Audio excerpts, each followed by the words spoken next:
Hello and welcome back to the Invest podcast about investing in yourself and investing in your community. I'm Isaac. I run the show, I suppose, here.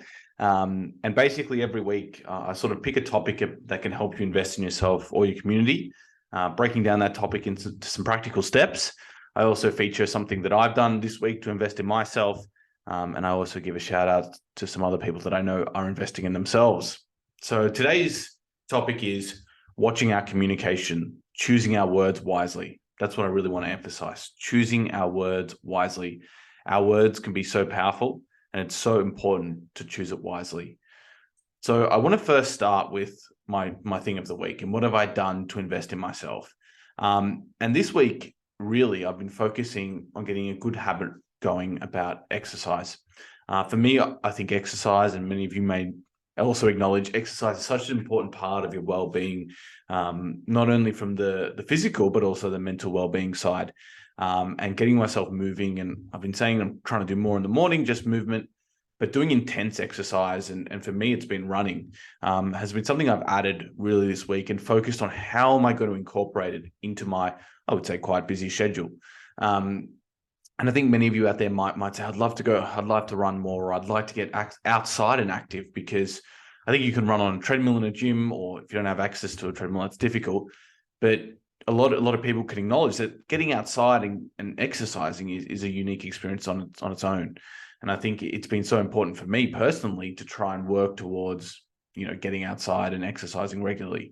So the way I've combated the challenges there, because there's so many barriers in our way. For instance, I don't like running long distances to start with, and then you add in like factors like weather and time can fall by the wayside pretty easily. And it comes back again for me, two things: community and accountability. And you'll hear me harp on about accountability in almost every episode. But the community aspect is using something that you can, I guess, document or be a part of a community.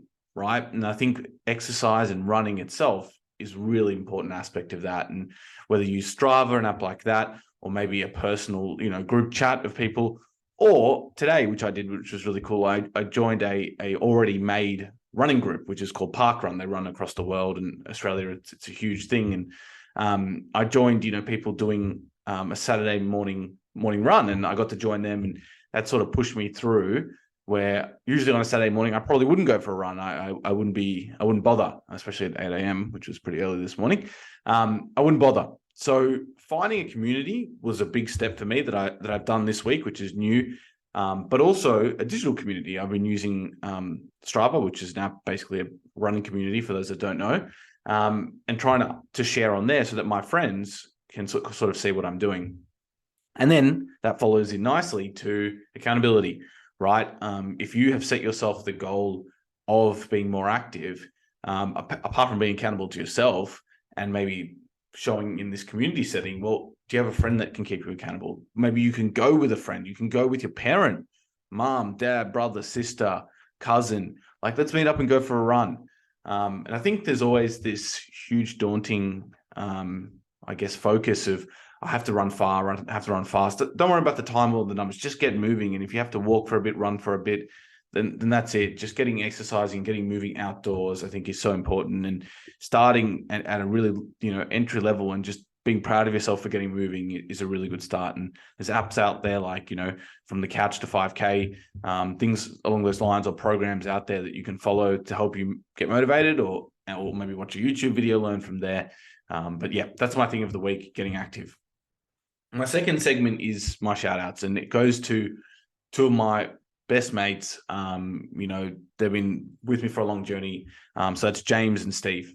Both of them have actually encouraged the former, which is the running aspect, which I've started to get involved in. And they often tell me the news I need to hear. I need to get fit. Oh, Isaac, you're not running as much, or, I just went for a run. Are you going to go for a run? And I think when you have friends to uplift and push you and support you, it's game changer and invaluable.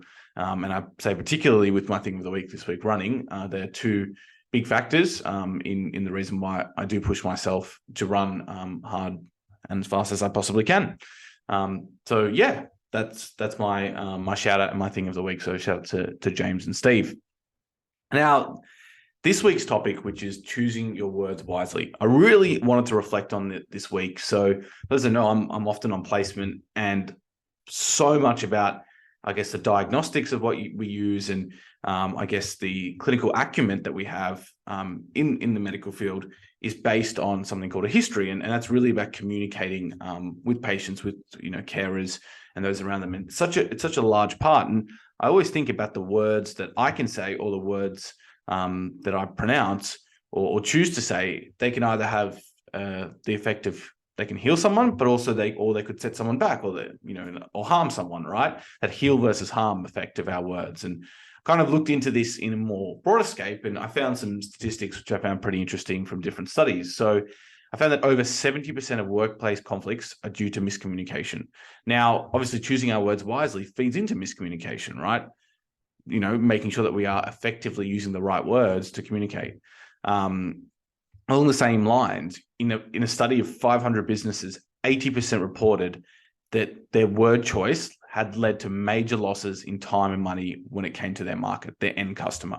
So it's quite amazing that the words we select to use and how we can focus our mind to choose the right words, again, has that ability to really uplift people, support them, heal them, or it can really damage and harm them. And I've been really conscious, and 100%, we're all going to do it, not me included.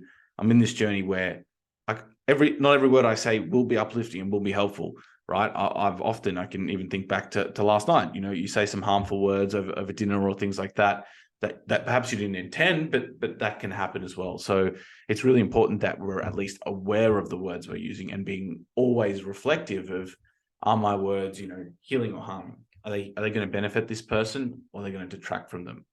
And I think the also on the flip side of that, the criticism could be correcting people. Like sometimes, with a friend, you have to use perhaps stern words, right?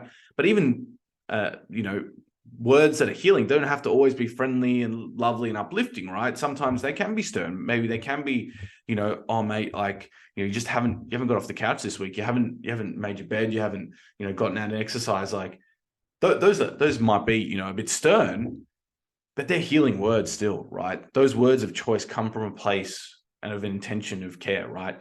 And I always think a really practical step that you can use when maybe you have to correct someone and you want to provide positive words to them, is always try and correct the behavior, not the person, right? Well, I think you should perhaps get off the couch and start doing things. Not saying, instead, on the flip side, what could be harmful is you're lazy, you're unmotivated, you're disgusting, right? See that juxtaposition in how I've described those sentences. One of those is about words that can heal, and the other one is about words that can harm. Okay, so to break this down into practical steps, one, healing words don't always have to be positive affirmations. I think that's the first acknowledgement, right? Sometimes we've got to be stern, sometimes we have to correct. Secondly, be intentive with your words. What is the intention of my words, right? Do I want to really help this person, or am I being critical? And I think that pause and step back before you have to sort of launch into that conversation, maybe it's a 1, 2, 3, then speak, might be the difference.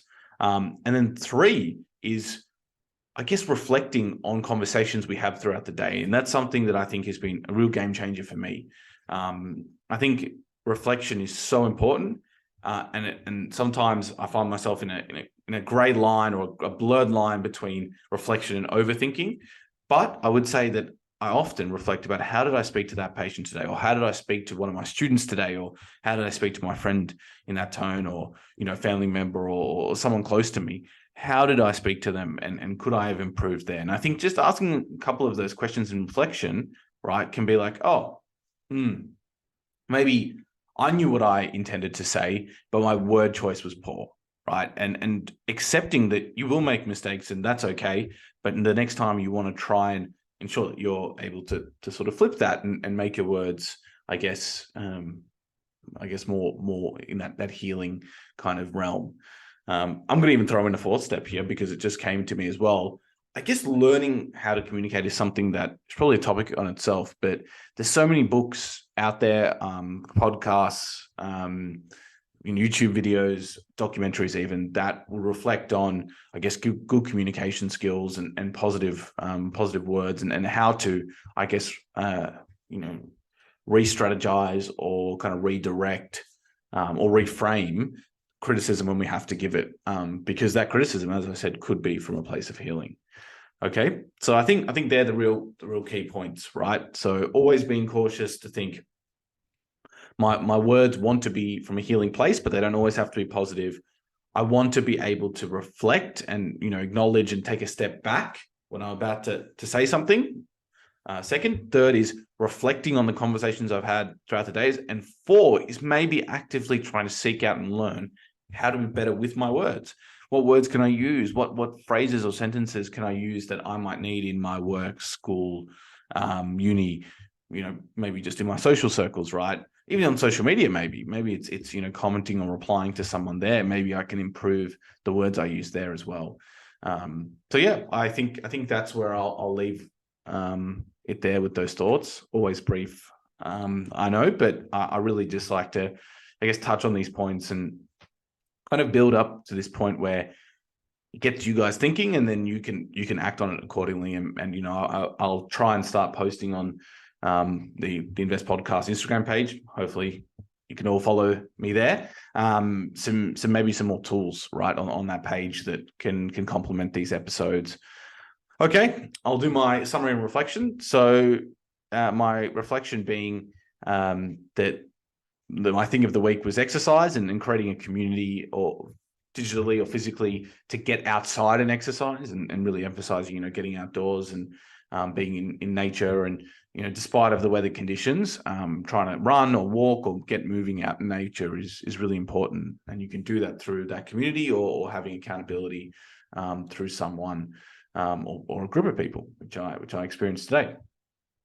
Secondly was the shout outs to James and Steve who pushed me to exercise. And, I think within your social circles and within your friends, family, encouraging them to get active and is going to be so positive for their mental well-being and their physical well-being, but also maybe brings you all closer in a social context as well. I think that's also something I've learned as well. And then watching our words. So I kind of reflected on how businesses and how workplaces, how much miscommunication is out there, right? Statistically speaking, it's such a great problem, but it's often not. There's not often a toolkit to try and address it. So I tried to provide that toolkit today, which was obviously those 4 key points, which I'll say for a third time. So firstly, acknowledging that healing words don't have to be all positive affirmations. Sometimes correcting is a way of being, correct with your words. Second is taking that step back, that 1, 2, 3, and then, going into what am I going to say and how am I going to say this? 3 is reflecting on the conversations. We have so many throughout the year, right?